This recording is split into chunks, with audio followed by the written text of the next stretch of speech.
നമുക്ക് ഈ സമൂഹത്തിൽ നല്ല പേര് വാങ്ങിയിട്ട് നമ്മൾ എന്ത് ചെയ്യാൻ പോകുന്നത്? ആ നല്ല പേര് കൊണ്ടുപോയിട്ട് നമ്മൾ ഭിത്തിയിൽ തൂക്കിയിടാനൊന്നും പോകുന്നില്ലല്ലോ.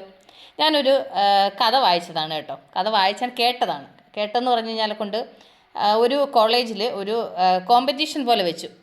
പിന്നെ ആരാണ് നല്ല ചായ വെക്കുന്നത് അവർക്ക് പ്രൈസ് കൊടുക്കുമെന്ന് പറഞ്ഞിട്ടൊരു കോമ്പറ്റീഷൻ വെച്ചു. അപ്പോൾ 2 പെൺകുട്ടികൾ പാല് മേടിച്ചുകൊണ്ട് വന്ന് പാല് തിളപ്പിച്ച് ചായ ഇടാൻ വേണ്ടിയിട്ട് അടുപ്പേ വെച്ചപ്പം ഒരാൾ പാല് തിളപ്പിച്ചപ്പം പാല് നന്നായിട്ട് വന്നു. ആ പാല് കൊണ്ട് ആൾ ചായ ഉണ്ടാക്കി. അത് കഴിഞ്ഞിട്ട് അടുത്ത ആൾ പിന്നെ പാല് തിളച്ചപ്പം പാല് കേടായിപ്പോയി. പിന്നെ ജഡ്ജ്മെൻറ്റിന് ടൈം അടുത്താവുന്നുണ്ട്.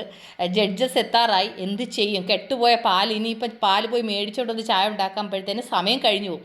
എന്ത് ചെയ്യുമെന്ന് വിചാരിച്ചിട്ട് ഇങ്ങനെ സങ്കടപ്പെട്ടിട്ട് ഇങ്ങനെ നിന്ന സമയത്ത് ആ പെങ്കൊച്ച് പെട്ടെന്ന് വിചാരിച്ചു, ശരി ഈ കെട്ടുപോയ ആ പാല് വെച്ചിട്ടൊരു സ്വീറ്റ് ഉണ്ടാക്കാമെന്ന് വിചാരിച്ചിട്ട് ആ പാൽ കൊണ്ടൊരു സ്വീറ്റ് ഉണ്ടാക്കി. ഇതെല്ലാം ഉണ്ടാക്കി കഴിഞ്ഞിട്ട് ജഡ്ജസ് ഈ ഉണ്ടാക്കിയ സാധനത്തിനെ ജഡ്ജ് ചെയ്യാൻ വേണ്ടി വന്ന സമയത്താണെന്നുണ്ടെങ്കിൽ ചായ ഉണ്ടാക്കിയ ആൾ ആദ്യം കൊണ്ടു കൊടുത്തു. അപ്പോൾ അവർ ചായ കുടിച്ചിട്ട് ഓ നല്ല ടേസ്റ്റ് ഉണ്ടല്ലോ, നന്നായിട്ടുണ്ട് എന്നൊക്കെ പറഞ്ഞിട്ട് ആളെ അപ്രീഷിയേറ്റ് ചെയ്തു. രണ്ടാമത്തെ ആ പെൺകുട്ടി വന്നിട്ട് കെട്ടുപോയ പാലിനകത്ത് സ്വീറ്റ് ഉണ്ടാക്കിയിട്ട് ആ സ്വീറ്റ് കൊണ്ട് കൊടുത്തു.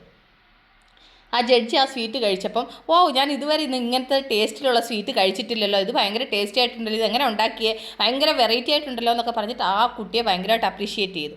നമ്മുടെ ജീവിതത്തിൽ ഇതൊക്കെ തന്നെയാണ്. നമ്മുടെ ജീവിതത്തിൽ നമ്മൾ എപ്പോഴും എന്താ പറയുക, ഒരേ ഫീൽഡിൽ തന്നെ നിന്നാൽ ശരിയാവത്തില്ല. നമ്മുടെ ജീവിതത്തിൽ നമ്മൾ എന്തെങ്കിലുമൊക്കെ ട്രൈ ചെയ്യണം. ട്രൈ ചെയ്യുന്ന സമയത്ത് ഇങ്ങനെ നമുക്ക് തോൽവികൾ നമ്മുടെ ജീവിതത്തിൽ സംഭവിക്കാം.